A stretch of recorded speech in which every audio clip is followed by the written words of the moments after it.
Fanta Bandre Ahitana. Right, this area we have done nothing. Still nothing has been done. Very boring. Hang on, let's go check our plum tree. This was supposed to be a hugelkultur, but I built it in the wrong place. So now it's just rotting down.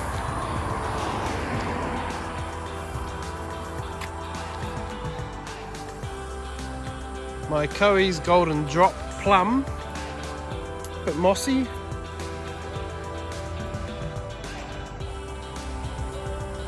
But it's alive and well. There's a vine going on there, I'll just kill that. Make sure there's nothing else coming up. Okay, very good.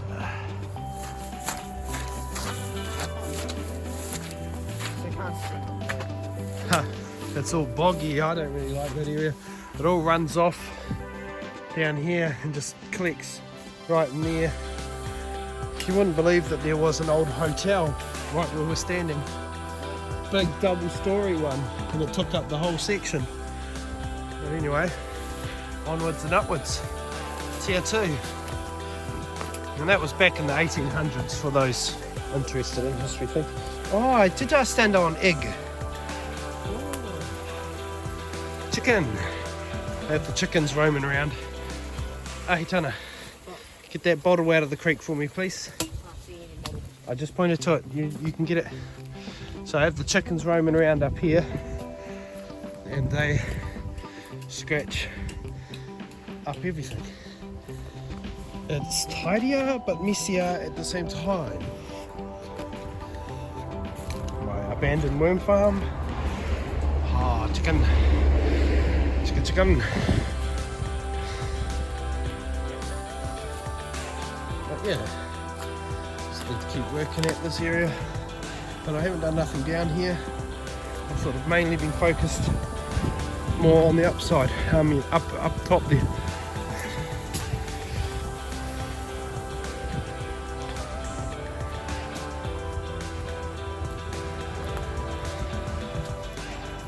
Now this is where I'm putting another hugelkultur, this time in a correct place, which is on the boundary line, running alongside a creek. So I will end up with a mound, especially when I peel all this off and pile it up. I'll end up with a mound stretching along the boundary lines. Now, somewhere, and here's the back boundary here. Oh wait, it's a stump in the creek. So it runs along there.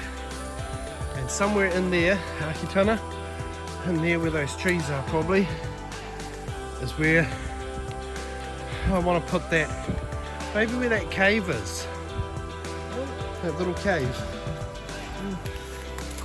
Maybe where that is where we'll start putting the forge. We'll create a little blacksmith area. Level it out. Yeah, that would be perfect actually. Just level out the ground in there. Don't have to cut into the bank. Is that rock up in there? Is that rock in there? Yep. Yeah, nice. Okay. Need to go through here and slash all this stuff down again. But that's life. It's always like that. Out on your properties. You take your hand off the ball, eye off the ball for a second, and see bloody overgrown again. There's somewhere in here I have my shiitake mushroom stumps. Yeah. Bunch of shiitake mushroom dowels into these bits of oak. And I've left them in the woods, in the bush, in the dark, in the wet. So hopefully they'll do something.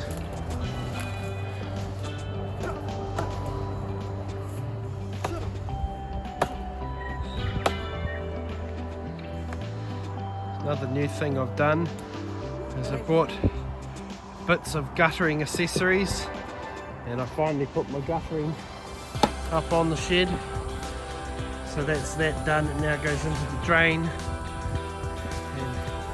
which needs to be redug out again, but it's now sitting sitting where it shouldn't be sitting, but it's better than sitting right on the back of my shed. Yes. Very, very Mickey Mouse. Still need to paint this.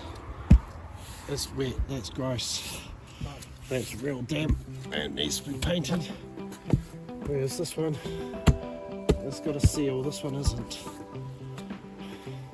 And all these holding up, this is rough as guts too, I didn't really worry.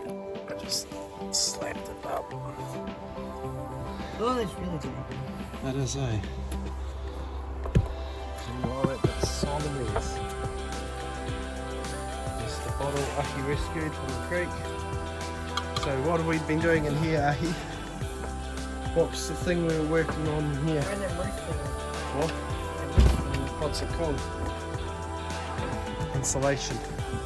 So we've insulated inside. We bought a bunch of this. This stuff here's the wall stuff. But we had thicker stuff for the ceiling, and the leftover ceiling stuff we also put in the wall. Like over here's the ceiling size stuff, but we did all of this back wall and the regular stuff. Everything else is all done in what was left over from the ceiling bits. But it was a bit Mickey Mouse because all we got is these 6x2s running along here. So we tied everything up with a bit of string, and then I learned I could staple it, so we stapled the things on the wall.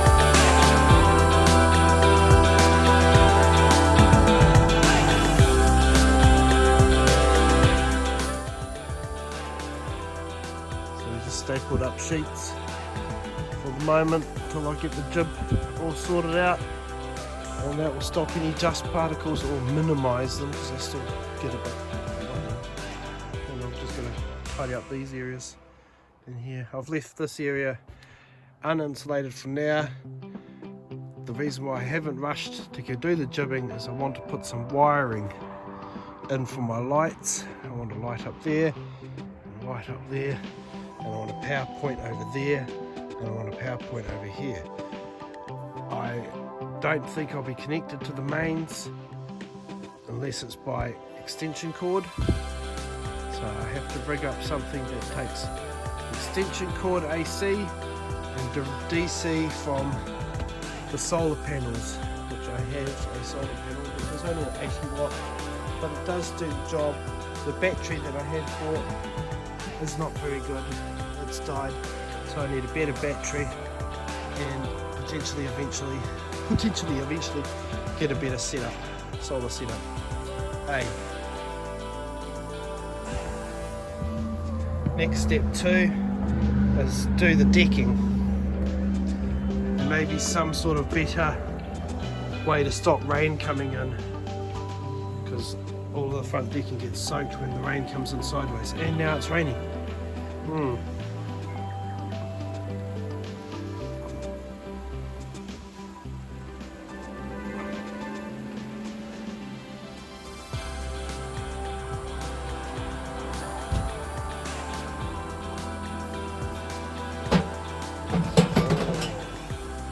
Do not want to go out and rain.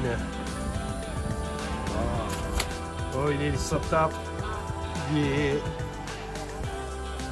He's being cheeky.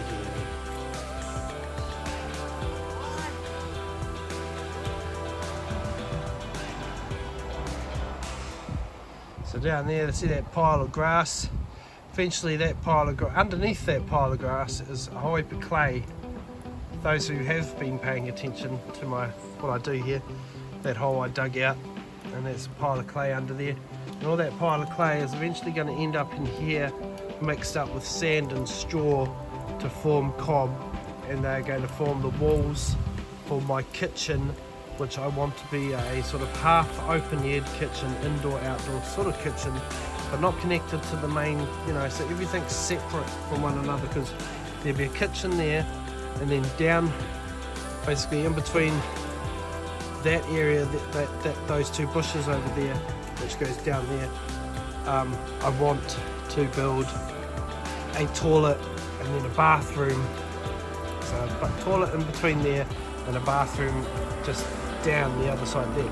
So that everything's sort of connected, but it's not, they're all their own individual buildings. Another thing I want to eventually build is in that space there, a small A-frame type building on some piles on its own platform, A-frame building with a little veranda, but small, single man's accommodation, you know, sort of thing. Single person, man, woman, whatever, single person's accommodation. But yeah, just like this is really, but this is sort of, yeah, definitely a single person's accommodation. It can fit too, especially with all the accommodating buildings. Once you have more accommodating buildings, you will have a better opportunity to have more people here, essentially. But you don't want too many buildings in a small place. But, you know, I'm rambling. So got us a bunch of underlay for my floor, and I bought a bunch of flooring panels.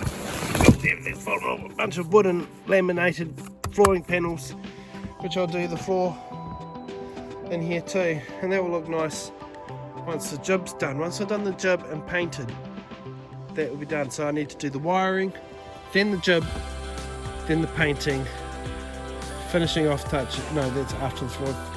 Put the alcatraz on. Alcatraz room. Oh yeah, after that you do all the little bits. Put an actual real door in here. When I made it, I didn't think about a lot of things. I was just like, it's a shed. And now I'm sort of sleeping in here. It's like where I sort of sleep, because we only got a 2-bedroom house. And this is my 3rd bedroom, because I've got my daughter's bedroom, my son's bedroom, and I used to sleep on the couch out in the lounge. But now I've got this all sorted and livable. I'm in here now, and it has made such a difference just having the pink the insulation in here. It is a game changer, changed everything. Even though I know on this side here I've got to paint that panel, but everything's been black papered on the inside. It should have been done before the external cladding was put on. Should have been on the outside, but I don't know that. These things you learn and pick up, because, you know, if you weren't taught this stuff growing up, then you sort of have to teach yourself, and some things you don't necessarily think about.